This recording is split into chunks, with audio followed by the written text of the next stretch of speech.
وضو کے وقت اگر اعضاء ساتھ ساتھ خشک کر دینا، وضو تو ہو جائے گا لیکن خلاف سنت، وہ پانی رہنے دیں، اس کے اثرات میں ہی تو برکت ہے۔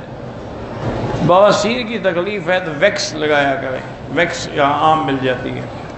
مسلمانوں کے خلاف انڈیا میں بل پاس ہوا ہے، اللہ مسلمانوں کی مدد کرے، مسلمانوں پہ بڑا مشکل وقت آیا ہوا ہے۔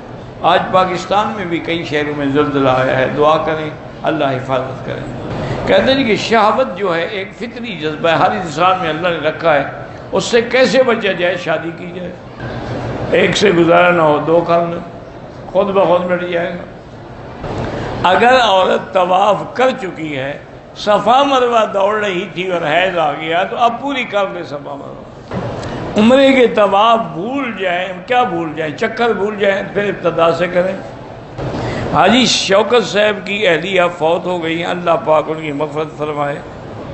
حضرت علی کی ولادت مکے میں ہوئی ہے، مکے کو کعبہ مکے کو کہتے ہیں، ہدین بالغ الکعبہ، کہ حج کی بکری کعبے میں ذبح کرو، تم تو مینا میں کرتے ہو، تو کعبہ پورے مکے کا نام ہے۔ اولی الامر سے مراد حاکم بھی ہیں، علماء بھی ہیں۔ من کن تو مولا کا معنی دوست ہے، اور مولا کا معنی خدا نہیں ہے، نہ حضور خدا تھے نہ علی خدا ہے۔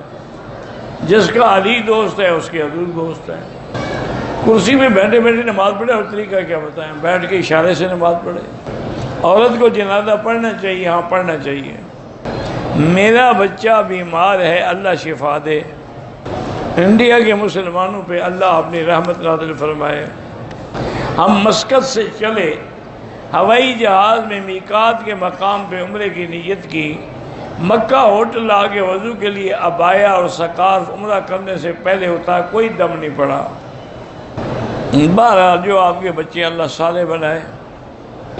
اگر کوئی شخص صفا سے مروہ کے بعد بال کاٹ لے، سر نہ مڈوائے، بال اگر چٹکی لگائی ہے تو دم پڑ جائے گی۔ لڑکی کا والد خود نکاح خواہ تھا، معاہدے کی خلاف ورزی کی، شرائط کو حق مہر میں تبدیل کر دیا، اختلاف ہوا، بہرحال نکاح ہو جائے اور میاں بیوی اکٹھے نہ بیٹھے، صرف کمرے میں بیٹھے صرف، پھر تو پوری طرح حق المہر ہے، ورنہ آدھی دینی ہوگی۔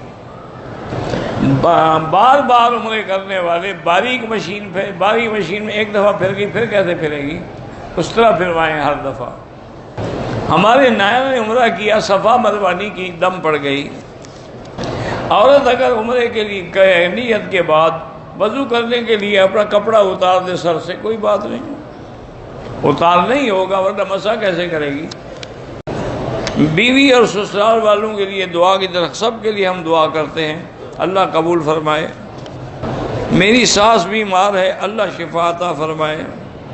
میری والدہ کے ساتھ لگتا ہے کوئی شیطانی یا جنات کا چکر ہے، طبیعت ٹھیک نہیں ہو، سورۃ البقرہ پڑھ کے تلاوت کیا کریں اور دم کیا کریں اور پانی پہ پڑھ کے پیا کریں۔ جمعہ میں اذان اول جو ہے وہ اعلان کے لیے ہوتی ہے، نماز کے لیے نہیں ہوتی، تاکہ لوگ تیاری کر کے آ سکیں۔ اگر کوئی اہل سنت والجماعت والا عراق و ایران کا سفر کرے زیارات کے لیے، اور ناجائز ہے، کسی اور مسجد کے لیے تو زیارت کرنا جائز ہی نہیں، قبر کے لیے بھی سفر جائز نہیں۔ میں نے حالت احرام میں شمکو کو ہاتھ لگایا، مساج نہیں کیا، کچھ نہیں ہوتا، کوئی دم نہیں۔ بہن بھائی کا دنیاوی جھگڑا ہو، آپس میں بولتے نہ ہوں، بہن بھائی کے گھر جا کر بلائے وہ نہ بولے تو اب اسی پر گناہ ہے، بہن پہ کوئی گناہ نہیں۔ کچھ لوگ جو کفن دھوتے ہیں یہ کوئی شریعت کا مسئلہ نہیں ہے، ایک ان کا اپنا شوق ہے۔ نبی پاک کا جنازہ ہوا ہی نہیں تو پڑھاتا کون؟ اللہ کے نبی معصوم ہیں، ان کو جنازے کی کیا ضرورت تھی؟ جنازہ تو ہم گناہگاروں کا پڑھایا جاتا ہے تاکہ ہمارے لیے دعا ہو۔ اللہ کے نبی کا تو جنازہ نہیں تھا، وہ درود پڑھ کے صاحب باہر آ جاتے تھے۔ سعید بھائی جو ہمارے کام کرتے ہیں نا جی، اپنا یہ ہمیشہ درس ریکارڈ کرتے رہے، اور بیچارے کو گردوں کی تکلیف ہو گئی ہے، دعا کریں اللہ شفا عطا فرمائے۔ یہ بھی ایک بہت بڑا امتحان ہے، اللہ معاف کرے۔ ایک کمپنی پہ کام کرتا ہوں، روزانہ مجھے جھوٹ بولنا پڑتا ہے، کوئی اور کمپنی ڈھونڈ لو، ضروری اسی جھوٹی کمپنی میں رہنا ہے۔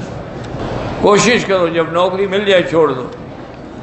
پاکستان میں پولیو کے ڈراپ پلائے جاتے ہیں، اور ملکوں میں نہیں، جہاں پولیو کی بیماری ہوگی وہاں پلائے جائیں گے، جہاں بیماری نہ ہو وہاں کیوں پلائیں؟ میری والدہ کی طبیعت ناساز ہے، اللہ شفا دے۔ میں نے طواف کیا، چوتھے یا پانچویں چکر میں وضو ٹوٹ گیا، میں وضو کرنے گیا، واپس آیا، جماعت کھڑی ہو گئی، پہلے میں نے نماز پڑھی پھر طواف کر گیا۔ ٹھیک کیا آپ نے۔ میری بیوی نے مدینے سے عمرے کے لیے احرام باندھا، احرام باندھنے سے پہلے حیض کا سلسلہ ختم ہو چکا تھا، غسل بھی کر لیا تھا، یہ ماہواری کا 8واں دن تھا، لیکن عمرہ ادا کرنے سے پہلے معمولی سے سرخی مائل داغ ظاہر ہوا۔ بہرحال وہ انشاءاللہ حیض نہیں ہوگا، کوئی دم نہیں، اس کے 8 دن پورے ہو گئے تھے۔ بہرحال باپ اپنی حیات میں جائیداد تقسیم کرے، وہ بھی شریعت کے مطابق کرے، لڑکی کو آدھا دے، لڑکے کو پورا دے۔ کہتے جی کہ زیر ناف ہاتھ باندھنے کی ایک حدیث بھی صحیح نہیں ہے۔ ماشاءاللہ، کس نے لکھا ہے؟ آپ نے یا کسی اور نے بھی لکھا ہے؟ یہ تو موطا امام محمد میں حدیث ہے، حضرت علی سے روایت ہے، اور حضرت علی سے مرفوعاً، اور پھر یہ بھی نہیں کہ حدیث ہے، وہ سنت ہے۔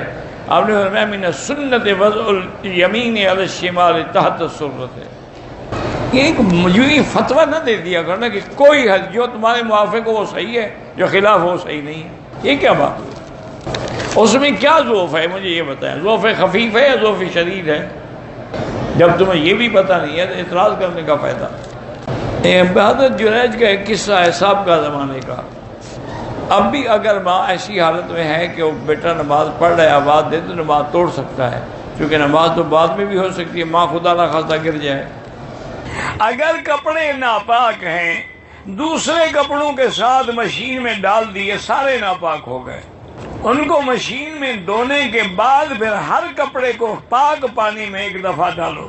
چائنا سے جو کپڑے آتے ہیں بغیر دھوئے پہن سکتے ہیں، مجھے کیا پتا ہے، بہتر یہی ہوتا ہے کہ آدمی دھو لے۔ اللہ عالم کس کافر نے بنائے ہیں اور کس نے اس کو کلر کیا ہے، کیسے، بہتر یہی ہوتا ہے کہ آدمی دھو لے۔ ہمارے گھر میں 2 دن سے متواتر بچیوں کے کپڑے صبح کو پھٹے ہوتے ہیں، اس کا ہونٹ جلا ہوا تھا۔ بہرحال یہ کوئی شیطانی اثرات ہیں۔ سورۃ البقرہ پڑھ کے پانی میں گھر میں ڈالو، دم کرو۔ عورت فٹنگ والا برقع وہ نہ پہنے، اوپر ڈھیلا کپڑے والا پہنے، اس سے تو پورا بدن ظاہر ہوتا ہے۔ پلید کپڑوں کو اگر پہن لیں، جسم تو ناپاک نہیں ہوگا لیکن دھوئے بغیر نہیں پہننا چاہیے۔ بہرحال دھوبی جو کپڑے دھوتے ہیں اگر غیر مسلم کے بھی دھوئے وہ کوئی حرج نہیں، لیکن لازمی بات ہے کہ ایک دفعہ پاک پانی میں ان کو دھوئیں۔